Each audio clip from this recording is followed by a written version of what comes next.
Welcome once again, this time to the Catholic Church in the era of the American Revolution.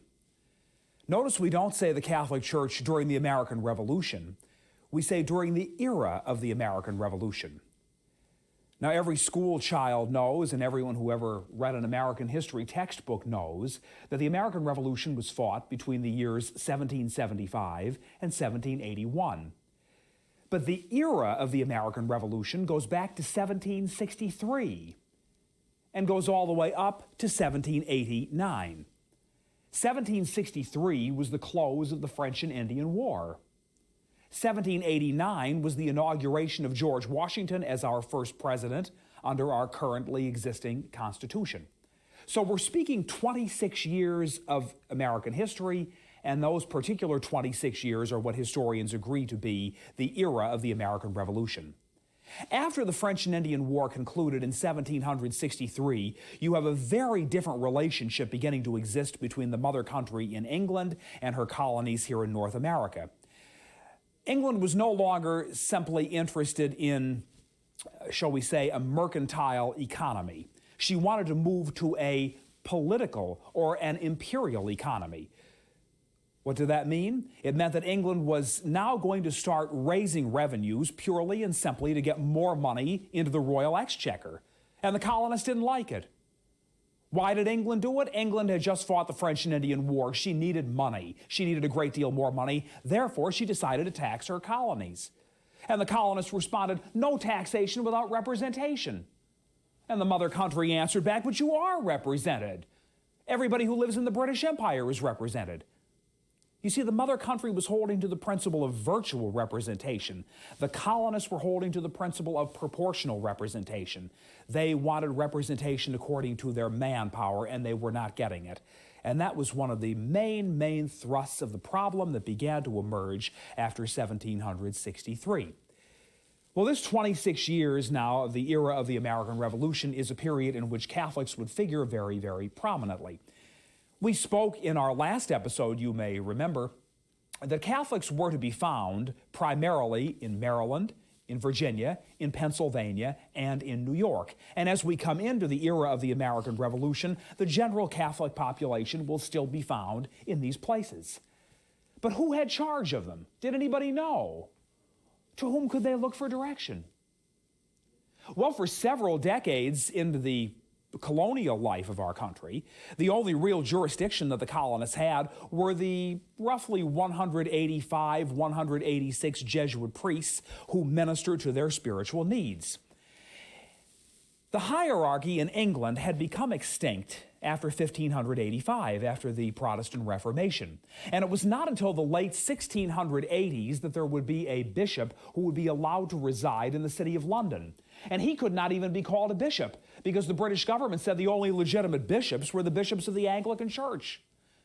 So the Catholic bishop had to assume the title of vicar apostolic. He could not be referred to as a bishop.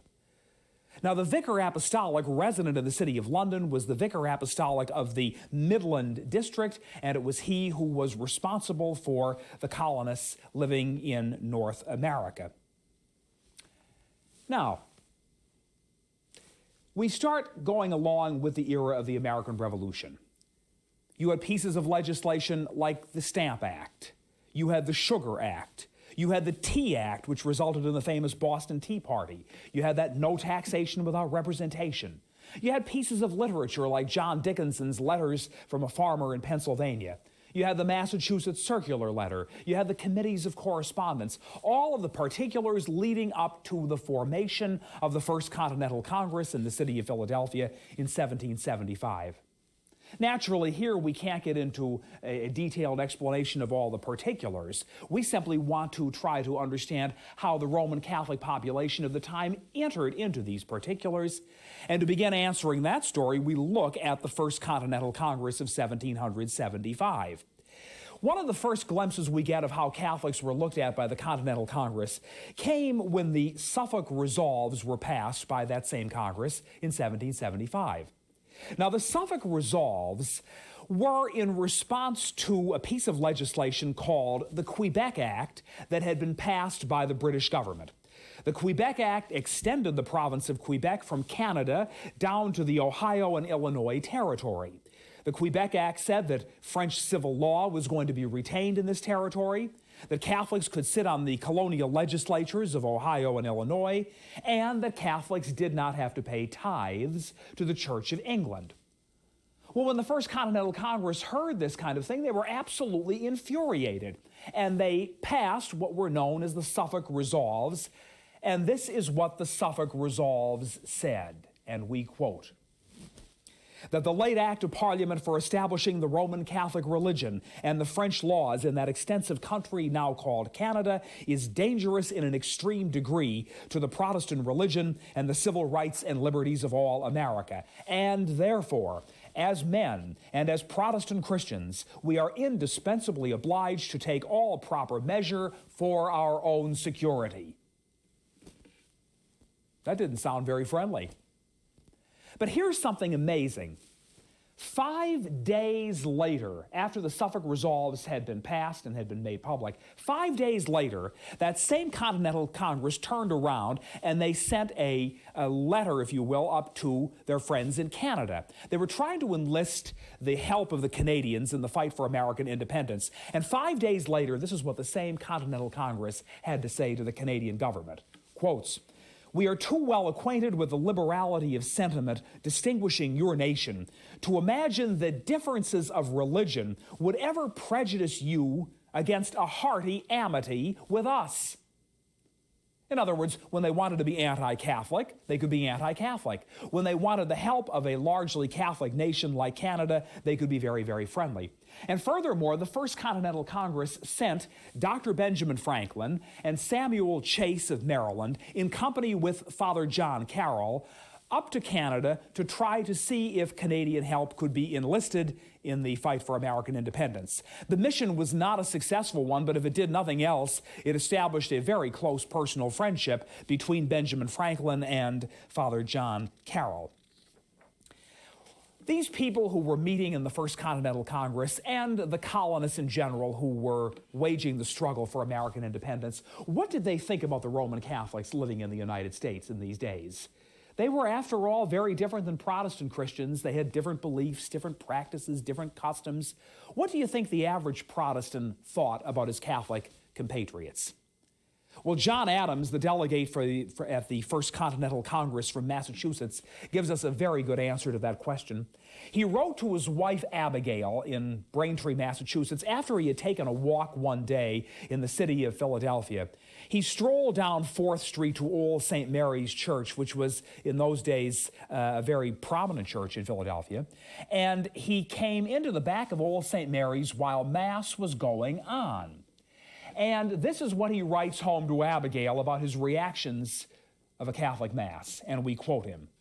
"This afternoon, led by curiosity and good company, I strolled away to Mother Church, or rather Grandmother Church. I mean the Romish Chapel. I heard a good short moral essay on the duty of parents to their children, founded in justice and charity to take care of their interests, temporal and spiritual. This afternoon's entertainment was to me most awful and affecting. The poor wretches fingering their beads, chanting Latin, not a word of which they understood, their Pater Nosters and their Ave Marias, their holy water, their crossing themselves perpetually, their bowings, kneelings, and genuflections before the altar." Adams goes on, "The dress of the priest was rich white lace. His pulpit was velvet and gold. The altarpiece was very rich, little images and crucifixes about. And how shall I describe the picture of our Savior in the frame of marble over the altar at full length upon the cross in agony, and the blood dripping and streaming from his wounds? The music, consisting of an organ and a choir of singers, went on all afternoon except for sermon time. The assembly chanted most sweetly and exquisitely. Here," said John Adams, "here is everything which can lay hold of the eye, the ear, the imagination, everything which can charm and bewitch the simple and the ignorant. I wonder how Luther ever broke the spell." John Adams writing to Abigail. So, that was a fair idea of what some of the Protestant Christians thought about their Catholic compatriots. Now, what about the Catholics themselves during this era of the American Revolution? There was a lot of bigotry directed against them. They were quite different from other people, and they were a minority. Why do you suppose they would have favored the cause of American independence? Well, it's the view of most historical scholars that Catholics favored American independence and were overwhelmingly loyal to the Patriot cause because they liked what they heard coming out of Philadelphia, because they were as American as everyone else. They were as loyal. This is where they were going to make their home. This is where they were going to raise their children. They were no less American than any of their Protestant compatriots, and they decided that they were going to show it and that they were going to prove it. As time goes on, we know that the revolutionary struggle was probably won because of the help of a Catholic nation, namely France, and the Treaty of Amity and Commerce, which we had signed with the French in 1778. The Continental Congress enlisted the help of France because they knew that they needed French help. Well, everybody in the country was not at all happy that a Catholic nation like France was coming to the aid of the Patriots in the cause of American independence. One Tory newspaper had a very interesting editorial comment after the Treaty of Amity and Commerce had been signed. Quotes, "French ships are coming over and they are carrying tons of holy water, beads, crucifixes, and pails of indulgences. France was also said to be sending an army of," we quote again, "priests, confessors, and mendicants to aid in the Inquisition which is going to start." They even reported that Sam Adams was about to take holy orders. So you see, everyone was not terribly happy that a Catholic nation was helping in the cause of independence, and some of them were going to editorialize about their unhappiness. Now, as we look a little more closely at Catholics during the American Revolution, we want to look at some particular people. Certainly, if there was a Catholic first family in this country, it would have been the Carrolls of Maryland. And among the Carrolls of Maryland, we would first of all have to list Charles Carroll of Carrollton. He was born in Annapolis. He was the third generation of his family born here when he was born in 1737. And you can still go and visit his birthplace. It served for many years as the rectory for the Redemptorist Fathers who staff Old St. Mary's Church in Annapolis. The building is still standing. Charles Carroll, as with so many of his Catholic compatriots, was educated in England at the Inner Temple, where he studied law, and came back and began to practice law in colonial Maryland. He became very prominent for a series of essays that he wrote in the Maryland Gazette, where he did not use his own name, but he used the pen name of First Citizen. And he argued against a man by the name of Daniel Dullany, who was taking the position of the British. Carroll arguing for the Patriot cause, Dullany arguing for the British cause. And because he came to such attention, he was elected as a delegate to the Second Continental Congress in 1776 from his native state of Maryland. On the 2nd of August, 1776, Charles Carroll affixed his signature to the Declaration of Independence, and he was the only Roman Catholic to do so. And there's a story told that one of his compatriots said, "Charles, there's so many Carrolls in Maryland, how is King George III going to know which Carroll signed the document?" So Charles got right back up. He went to the document again, and he put, "of Carrollton." Now, he said, King George III will have no doubt at all which one of the Carrolls is signing. Here was a man who was a close friend of John Adams. John Adams said that he was singled out for peculiar vengeance by the friends of administration. Adams said, "This man is the wealthiest in the country, and his character, if I foresee aright, will hereafter make an even greater figure in America." Charles Carroll lived to be 96 years of age. He was the last of the signers to die. He who had known all the patriots of the early years was visited at his home at Dorregan Manor by Andrew Jackson and all the members of his cabinet. You can still go and visit Dorregan Manor today. It's near Ellicott City in Howard County, not far from Baltimore, and you can see that Charles Carroll is buried under the main altar of his chapel, where he asked in his will that Holy Mass be offered over his mortal remains in perpetuity. His cousin Daniel Carroll of Duddington would be one of the two Catholic signers of the Constitution of the United States. Daniel owned land upon which the United States Capitol was built in the city of Washington. And Daniel's brother, John Carroll, is of course the most interesting member of the family. John Carroll was born in Upper Marlborough in 1735, educated in Europe, became a Jesuit, remained a Jesuit until the order was suppressed around 1775, and then came back to Maryland as a secular priest, where he lived on his mother's farm in Rock Creek and began to minister to the scattered Catholic population. We mentioned that John Carroll was a good friend of Benjamin Franklin, and Benjamin Franklin made an interesting entry in his diary in 1784. He said, "The Pope's nuncio today called and acquainted me that the Pope had, on my recommendation, appointed Mr. John Carroll superior of the American clergy with many of the powers of a bishop, and that probably he would be made a bishop before the end of the year." Well, in point of fact, it would take 5 years before John Carroll was made a bishop. He was consecrated in the chapel at the ancestral home of his friend Thomas Weld of Lulworth. Lulworth near Wool, about 3 to 4 hours south of the city of London. And you can still visit the chapel where John Carroll was consecrated our first bishop. It does not look like a chapel from the outside because British law forbade that, but the inside of the chapel remains largely unchanged. John Carroll became the first bishop of Baltimore then in 1789, when the Diocese of Baltimore extended from the Canadian border to the border of Florida and from the East Coast to the Mississippi River. That was all the Diocese of Baltimore. And John Carroll was the most natural choice in the world to become our first bishop. He was the best known among the clergy. He came from the most prominent family who'd been here for generations. He was brilliantly educated. He knew the American scene so very, very well. Interestingly, John Carroll became the first bishop the same year George Washington was inaugurated president at Federal Hall in New York City. Many other Catholics of the Revolutionary days, of course. Thomas Fitzsimons of the city of Philadelphia, who was the second Catholic signer of the Constitution, an import-export merchant. Matthew Carey and Robert Walsh, both from the city of Philadelphia, both rival journalists. Matthew Carey giving what would become the Democratic Party's philosophy of government, Robert Walsh giving what would become the Federalist Party's theory of government, and the two of them going back and forth in the newspapers of Philadelphia, entertaining readers for a number of years. Commodore John Barry, affectionately called the father of the American Navy, from County Wexford, probably trained more naval officers and did more single-handedly to advance the growth of the American Navy than anyone else. One of his contemporaries wrote this about him: "There are gallant hearts whose glory Columbia loves to name, whose deeds shall live in story and everlasting fame, but never yet one braver our starry banner bore than saucy old Jack Barry, the Irish Commodore." Thaddeus Kosciuszko from Poland, the father of Army engineers.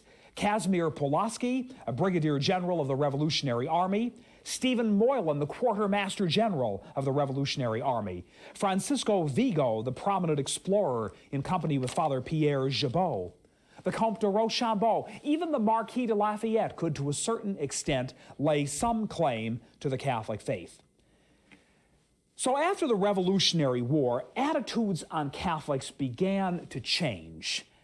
After all, they were overwhelmingly patriotic. I know of only one Tory regiment of Catholics, and they were attached to Old St. Mary's Parish in Philadelphia. The rest all fought for the patriot cause.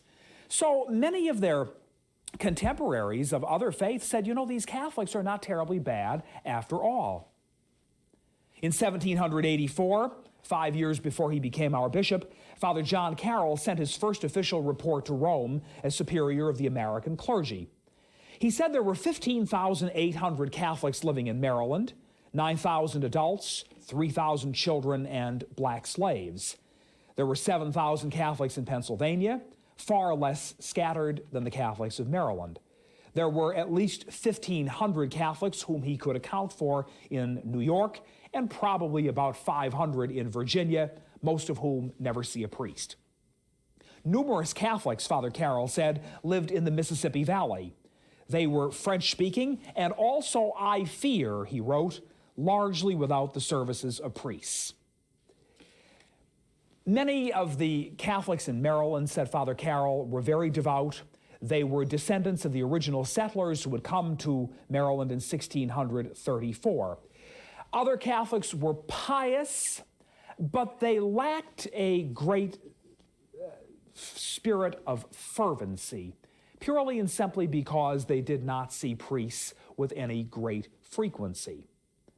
Father Carroll reported there were 19 priests working in Maryland in 1784. There were 5 in Pennsylvania. And of that number, 3 were over the age of 70, and 3 more were getting close to the age of 70. These priests were maintained largely by the proceeds of the estates, and they got their livelihood from the more prosperous Catholics who could help them out financially. In fact, they were the only source of livelihood many of these priests had.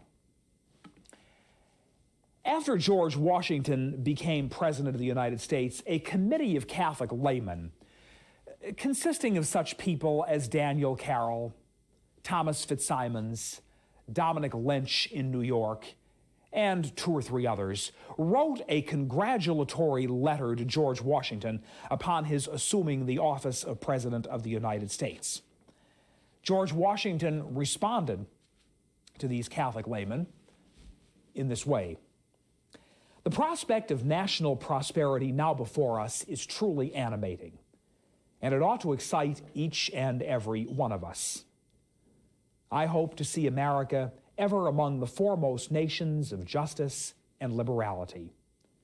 And I presume that your fellow citizens will not forget the patriotic part which you took in the accomplishment of their revolution and in the establishment of their government, or the important assistance they received from a nation in which the Roman Catholic faith was professed." Washington went on to thank the Catholic laymen for the concern which they had expressed for his welfare, for his well-being.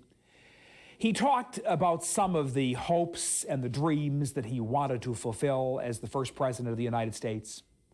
He reminisced a little bit about what a number of Catholics had done up to that point, from colonial days to revolutionary days. And he was very, very grateful, once again, he said, for the part that France had played in the winning of American independence.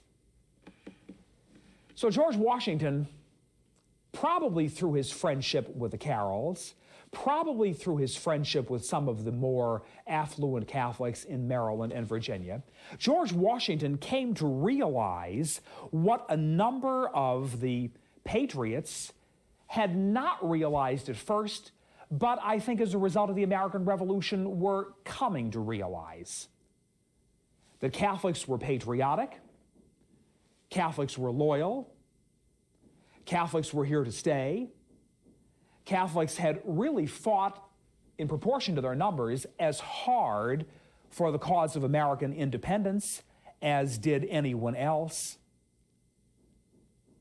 And as a result, they were going to be just as loyal citizens of the United States as anyone else. Hence, George Washington knew what loyal people he had with him. He knew of their gratitude. He knew of their sincerity. The American Revolution, my dear friends, was a wonderful opportunity for what we must call the first beginning assimilation of Roman Catholics into the mainstream of American national life. They were proving themselves. They had a long way to go. And as United States history would wear on, they would have many, many more obstacles and many more barriers before their patriotism would finally be proven in the public mind. But this was the start. This is where they contributed notable citizens, fine soldiers, great statesmen, and fine priests. This was the era of the American Revolution, and it is an era of our Catholic history in this country of which we can be very justifiably proud. Catholics were now in a position to join in the exuberance and the optimism of the new nation, the years we call the early national period of American life. And it is to that early national period that we will turn in our next episode. Thank you.